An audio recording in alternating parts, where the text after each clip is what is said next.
বাংলা ছবি ডেভিড।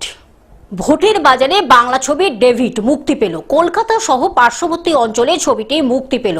প্রযোজক অভিনেতা কমল নন্দী জানালেন, বাবা ও ছেলের মধ্যে ভালোবাসা ও স্নেহের সম্পর্ক নিয়ে এই ছবি।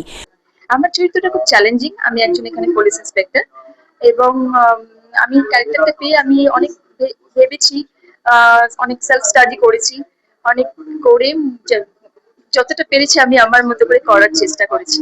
ছেলেটি দীর্ঘদিন কোমায় ছিল। প্রেমময় বাবা ছেলের কষ্টের কারণে যন্ত্রণাও সহ্য করতে পারেননি, তাই তিনি তার যন্ত্রণা কাটিয়ে ওঠার জন্য ভুল পথ বেছে নেওয়ার সিদ্ধান্ত নেন।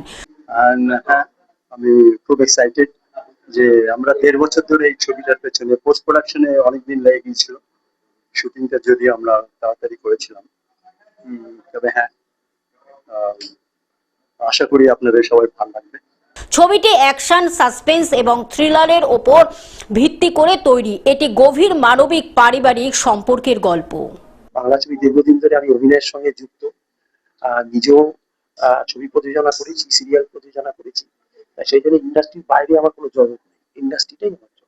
কলকাতা থেকে অনির্বাণ দত্তের রিপোর্ট, গ্লোব নিউজ। এখন থেকে গ্লোব টিভি দেখুন আপনার স্মার্টফোনেও। গুগল প্লে স্টোর অথবা অ্যাপল স্টোর থেকে ডাউনলোড করুন গ্লোব টিভি লাইভ অ্যাপ। এছাড়া জিও টিভি অ্যাপ থেকে দেখুন গ্লোব টিভি লাইভ।